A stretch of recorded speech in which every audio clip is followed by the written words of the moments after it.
ኑሮቹ ሰዎች በማጥፉበት ጊዜ መቼም ይሄንን በሽታ ብዙ ሐኪሞች እንዳሉት ዲን ያለው ቢሆን ኑሮ ትክክለኛ ሙስሊም ነው እስከመባል ነው የተባለው። ከእስላም ጋር ጨርሶ ተጥሶ የነበረውን ነገር አስተግብሯል። ምን አወል ኢላ አኺሪህ በእስላም ውስጥ የተጣሰውን ሁሉ አስተግብሯል። ይሄው የዘፈን ስብስብ የለም፣ በአጃኒቦች መካከል መጨባበጥ የለም። ከዛም በላይ ደግሞ ያለው አላህ የሚታመስበት ወንጀል አይፈጸምም፣ በብዙ ቀንሷል። አስካሪ ነገርም እንደዚህ ሰዎች እንዲጠቀሙ አይሆንም። ወሐታ ለአወል መራ ዱንያ ላይ እንኳን ሺሻ حرام ነው ሲባል ሰምተናል። ክልክል ነው አይገባም ተብሎ እና ይሄን ነገር የመጣው በአላህ ቁጣ እስከሆነ ድረስ ደግሞ ሙእሚኖች በኸይርም ይሁን በሸር በሚፈተኑበት ጊዜ ተضرع ያደርጋሉ ያአላህ። በተለይ ሸር በሚሆንበት ጊዜ በተضرع ነው። በላ የሚመጣው እንዳልኩት በማጥፋት ሰበብ ነው የሚመለሰው ተውበት ማድረግ ነው እንጂ ይሄን ጥፋት ተሻበቃ ቅጣት ሲመጣ ግን ይሄንን ቅጣት አሁንም በማመጽ ወደፊት እናስወግዳለን ቢባል ሁሩብ ኢለል አማም ነው። ወደፊት ለፊት መሸሽ ወደ በለው ማለት ነው። እና ማስወገድ የሚቻለው ይሄንን ነገር አሁን እንደተባለው ከሁሉም በፊት ተውበት በማድረግ ነው። ወማላ ሰፊ ሸዲድ አሉ ይከርሩ بعض الهلاك من هذه الجرثومه ويسا خالقه العليم القدير على يتقي ما صح في صحيح مسلم من حديث ابي هريره رضي الله عنه عن النبي صلى الله عليه وسلم انه قال اذا قال الرجل هلك الناس فهو اهلكهم يالو አንድ ሰዎች ጠፉ አለቁ ብሎ በተናገረ ጊዜ የጨረሳቸው እሱ ነው።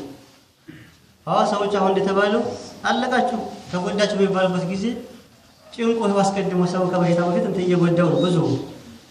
اذا قال الرجل هلك الناس فهو اهلكه ያጠፋቸው እሱ ነው። ይሄ እንግዲህ በዱንያም ጉዳይ አሁን እንደተባለው በጤና በዲንም ጉዳይ ቢሆን እንደዚሁ ነው። ሰዎች ተበላሹ ቢድዓ ላይ ወደቁ حرام ላይ ተገኙ እያለ ሰው እንትን የሚል ከሆነ ያጠፋቸው እሱ ነው።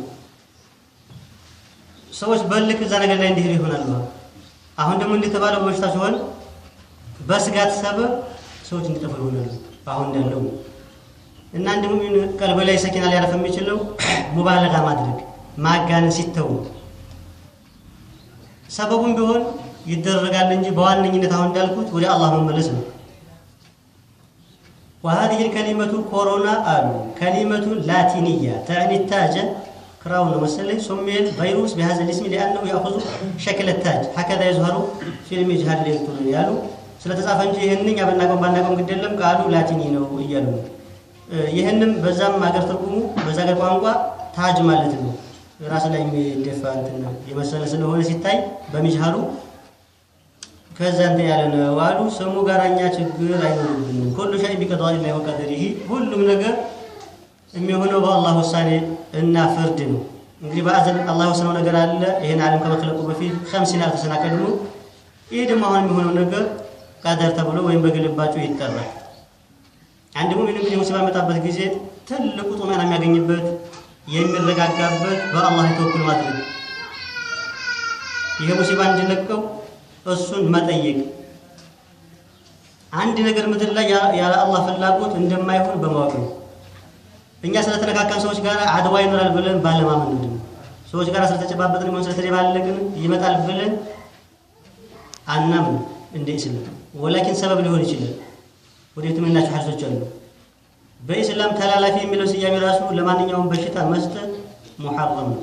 ለአድዋ ወላ ጠይረተ ወላ ሰፈር በወጥኛው አድዋ የለም ወላኪን ሰበብ ሊሆን ይችላል። ሰበብ ሊሆን የሚችል ከሆነ ግን ያን ሰበብ ሊሆን የሚችለው ነገር ቀጥሎ ባለኪታቡ በጻፈልን ምክር መሰረት እንዲወገሰው እናደርጋለን እንጂ አናም ما أصاب من مصيبة إلا بإذن الله قرآن ስለተናገረ ማንንም ሙሲባና መከራ ይደርስን በአላህ ፈቃድ ቢሆን እንጂ ማንኛውም ነገር እንግዲህ ስለተበላለቀ ባይደባለቅ ነው ሳይመጣም ነበር እንዴ። በመደባለቅ ሰበብ ያን ነገር ይገኛ ከተባለ ባይደባለቅ ነው አይመጣም ማንንም። ለምን ማንኛውም ሙሲባ የሚሆነው በአላህ ፈቃድ ብቻ ስለሆነ ما أصاب من مصيبة في الأرض ولا في أنفسكم إلا في كتاب من قبل أن نبرأها إن ذلك على الله يسير ይሄንም እንደዚሁ ነው።